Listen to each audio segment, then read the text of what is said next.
जो वादा किया वो निभाना पड़ेगा। रफी साहब को लोग सिर्फ उनकी जादुई आवाज के लिए ही नहीं बल्कि उनके मानवीय गुणों और विनम्र स्वभाव के लिए भी याद करते हैं। ये हंसी जलवे तुम भी न कहां पहुंचे।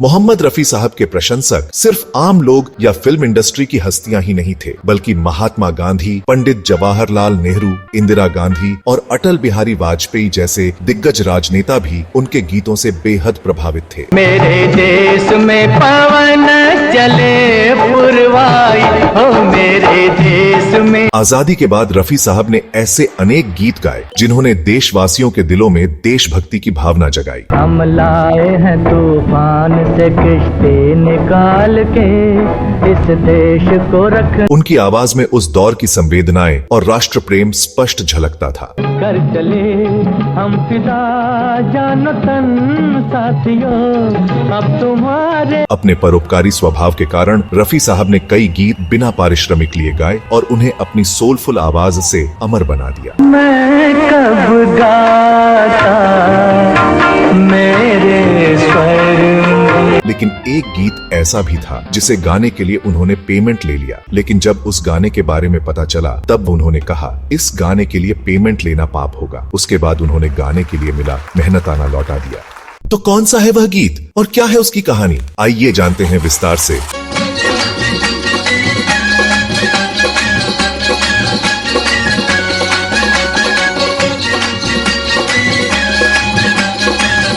दोस्तों, जैसा कि आप जानते हैं कि रफी साहब ने अपने करियर में कई ऐसे गीत गाए जिनके लिए उन्होंने कभी फीस नहीं ली। उनकी सादगी, उनकी दरियादिली और देश के प्रति अटूट प्रेम ने उन्हें न सिर्फ एक महान गायक बल्कि एक असाधारण इंसान भी बना दिया। मैं कब गाता मेरे स्वर। जिस गीत की हम बात कर रहे हैं वह है फिल्म बालिका वधू का गीत। यह गीत है ये चूड़ियां नहीं। तोड़ दे चूड़ी वाले ये चूड़ियां सतरंगी, ये माल विदेशी लेके। यह गीत आज भी हमें याद दिलाता है कि कला केवल मनोरंजन नहीं बल्कि सामाजिक चेतना का माध्यम भी हो सकती है। इस गीत ने जहां अपनी भावनाओं से लोगों का दिल जीता, वहीं इसके पीछे की कहानी ने भी सबको भावुक कर दिया। देश के खेल खिलौने क्या ये सरकार करेगी, इन पैसों से फांसी के। फिल्म बालिका वधू 1961 में रिलीज हुई थी, जिसका निर्देशन किया था प्रसिद्ध बंगाली फिल्मकार तरुण मजूमदार ने। बड़े अच्छे लगते हैं ये धरती।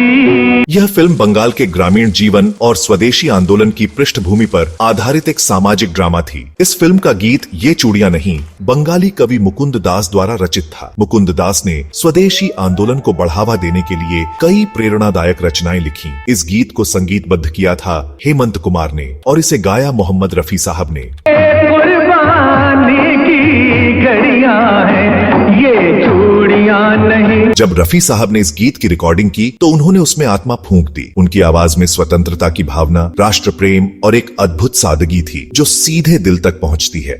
बाहर गलियों में तू फेंक दे चीजें सारी, तू फेंक दे चीजें सारी। लेकिन असली कहानी शुरू होती है रिकॉर्डिंग के बाद। जब निर्देशक तरुण मजूमदार ने रफी साहब को उनकी फीस देनी चाहिए तो उन्होंने उसे लेने से इनकार कर दिया। रफी साहब ने विनम्रता से कहा, यह गीत स्वदेशी आंदोलन से प्रेरित है, इसे गाना मेरे लिए गर्व की बात है और इसके लिए मैं पैसे कैसे ले सकता हूँ। तरुण मजूमदार ने बहुत कोशिश की लेकिन रफी साहब अपने निर्णय पर अडिग रहे। यह सिर्फ उनकी उदारता नहीं बल्कि उनकी देशभक्ति और स्वतंत्रता संग्राम के प्रति सम्मान का प्रतीक था। कहा जाता है कि रफी साहब खुद महात्मा गांधी और पंडित नेहरू के बड़े प्रशंसक थे। उनकी आवाज में देश के प्रति प्रेम और स्वतंत्रता आंदोलन की आत्मा हमेशा झलकती रही है। बालिका वधू का यह गीत उसी भावना का जीवंत प्रतीक है। चूड़ी वाले ये चूड़ियां सतरंगी, ये माल विदेशी लेके।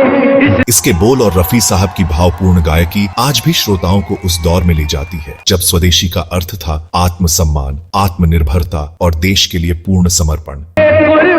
जवानी की घड़ियां। इस गीत की विशेषता सिर्फ इसके बोल या संगीत तक सीमित नहीं थी। यह गीत उस समय की सामाजिक और सांस्कृतिक चेतना का भी प्रतिनिधित्व करता है। ये सामान है प्यारा या अपनी लाज। स्वदेशी आंदोलन जो 1905 में शुरू हुआ था, भारतीयों को विदेशी वस्तुओं के बहिष्कार और स्वदेशी वस्तुओं को अपनाने के लिए प्रेरित करता था। मुकुंद दास जैसे कवियों ने अपनी रचनाओं के माध्यम से इस आंदोलन को जन जन तक पहुंचाया और रफी साहब ने अपनी आवाज से उसे कालजयी बना दिया। चूड़ियां नहीं हथकड़ियां है। इस गीत को रफी साहब ने सिर्फ रिकॉर्ड नहीं किया, बल्कि उन्होंने इसे अपने कई कॉन्सर्ट्स में भी प्रस्तुत किया, ताकि स्वदेशी आंदोलन की भावना और अधिक लोगों तक पहुंच सके। और सबसे खास बात, इस गीत की रिकॉर्डिंग के दौरान रफी साहब इतने भावुक हो गए थे कि स्टूडियो में मौजूद हर शख्स की आंखें नम हो गई थीं। यही थी रफी साहब की आवाज और उनके दिल की ताकत। तो दोस्तों, यह थी उस गीत की अनसुनी और प्रेरणादायक कहानी। इस वीडियो के लिए शोध और लेखन कार्य प्रमुख फिल्म लेखक विनोद विप्लव ने किया है। विनोद विप्लव ने